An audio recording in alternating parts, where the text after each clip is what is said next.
Syrian government forces have expelled the last Islamic State group fighters from the eastern city of Deir ez-zor in a 12-month-long campaign backed by Russian air power, according to a monitoring group.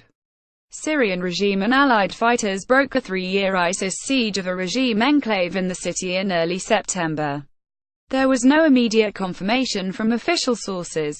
A Syrian military source earlier said government troops only held around 80% of the city. The city's fall marks another key defeat for the militants, who have in recent months lost most of the territory they seized in a lightning 2014 advance across Syria and Iraq. Deir ez-zor is the capital of an oil-rich province of the same name that borders Iraq. After Syria's uprising broke out in 2011 with anti-government protests, rebel groups and jihadists seized parts of Deir ez-zor and the surrounding province.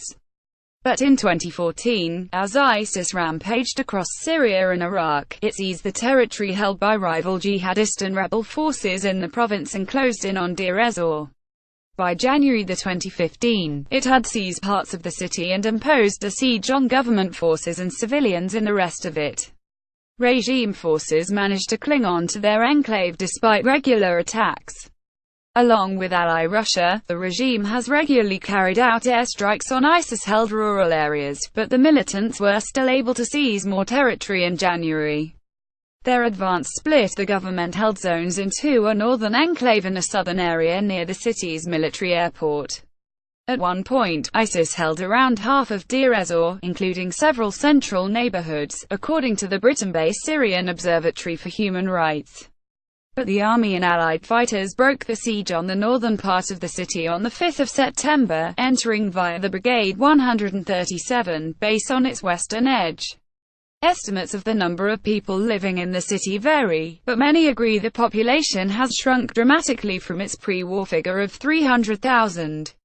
Before the siege was broken, the United Nations said more than 90,000 people remained in areas under government control. The siege created food shortages, sent prices soaring and limited access to medicine and health care.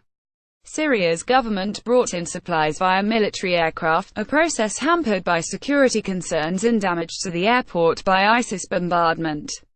The UN began airdropping aid into the city in April 2016, but the program was briefly suspended after the militant advance in January overran the aid drop zone. Activists have also reported dire humanitarian conditions in ISIS-held territory, particularly as Syria's army neared, cutting supply routes. With regime forces back in control of most of the city, heavy clashes claimed more than 70 lives as government forces captured 2 new districts and the municipal stadium from 28 to 29 October, the observatory said.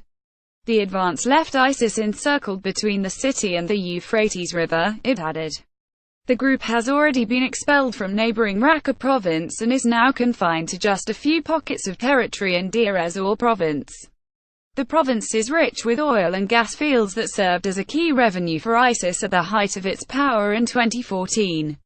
The regime offensive against the group has been waged largely on the western side of the Euphrates, which cuts diagonally across the province.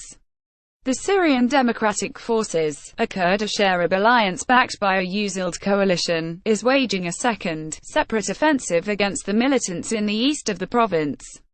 The SDF announced the recapture of Al-Amar, one of Syria's largest oil fields, on the 22nd of October, a week after regime forces had seized the nearby town of Mayadeen from ISIS.